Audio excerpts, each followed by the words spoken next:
Hi, I'm Deborah. This is Crystal, my model. Now I'm about to apply the hair to the 3 levels of braids that I was telling you about. I'm going to do, the first row I'm going to do 3, the top row. The second row I'm going to do 2. I'm going to fold the hair together like this. I'm going to measure around the head, and I'm going to start from this point to this point. And then I'm going to cut, and then I'm going to take another piece and measure the same place around and around. And I'm going to do that 3 times, and I'm going to attach that to the top. And I'm only going to do two of the weaves I'm going to put together, measure, and put it around here, the second one. And then the third one I'm going to do 2 at the bottom. Here we're going to show you the process of putting this in. I'm going to measure, just like I said. I'm starting here to here, and I'm going to cut. And I'm going to try not to go past, don't go past her skin, because just like I said, she wants to pull it up in a ponytail, so you don't want to be able to tell. I'm going to do it one more time. Measure from here to here. And then you cut. And then I'm just going to sew it. And to reassure that you measure right, go back and measure again. One more time. And if you have a little hanging off, that's okay. You could just cut that part that you're not using. Don't worry about that. And what I'm going to do is I'm going to start taking my thread and start sewing it into the weave here. I'm going to sew that together. Now sometimes you could use a dull needle that has a dull point, or you could use a very pointy needle. It depends on the weave weft, because sometimes this weft here is so thick that you can't get the dull needle into it, so you will have to use a very sharp needle. But you got to be very careful not to poke their scalp. So that's what I'm doing. And then the extra hair that's hanging off, I cut that.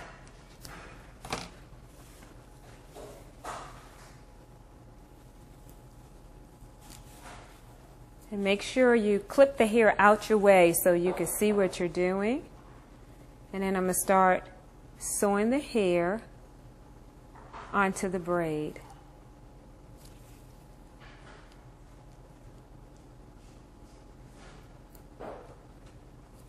And then I'm going to knot it before I get started. And the reason why I'm knotting, so it won't unravel when she takes her shower. She does wash her hair every day, so make sure you knot it out 3 times at the end.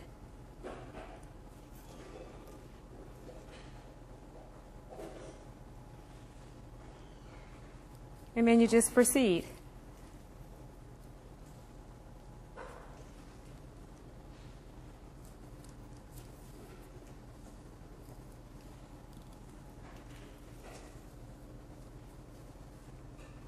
And I'm going to sew all the way around. And I'm not doing it real wide, you're doing it kind of close together. And when I sew, I stick the needle in, and then I take, it's a loop here, and I take the needle and go through the loop, and it makes it like that. Now we're going to go ahead and finish all 3 of the rows, and we'll be back and I'll show you how to knot it. Now we're at the end, and I'm sewing, and I had took the hair. This is the end of her hair, her braid, and I didn't braid it all the way to the end. I left it loose. What I do is tuck and then lay the track hair over top of it, so it's tucked away and it's into the hair, so you won't be able to see it. And then what I do is I go and continue to sew to all the way to the end, and then I knot it. And then we're done. But always tuck. Tuck this hair. Don't have it sitting out like that. Tuck it. Now I'm right at the end, and I'm just gonna take and knot it. And I do this like 3 times to make sure it's secured.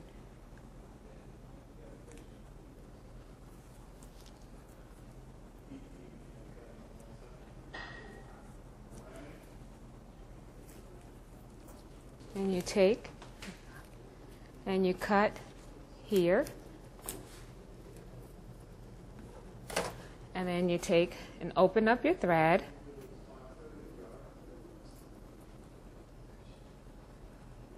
And knot. Again, 3 times, just to be on the safe side so it could be secure. Because just like I said, if you're going to do a lot of shampooing, like you're going to shampoo every day, you need to knot it. And it's secured in there. And that's it.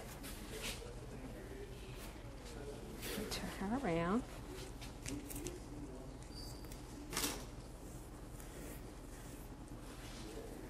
And then we're going to style. This is our finished look. Now she decided to keep it one length. Now normally you can go in with a razor and you can go ahead and cut it and do layers and keep her length. But she just wanted one length. So this is our finished look right here. And I thank you for viewing in and watching this. Thank you.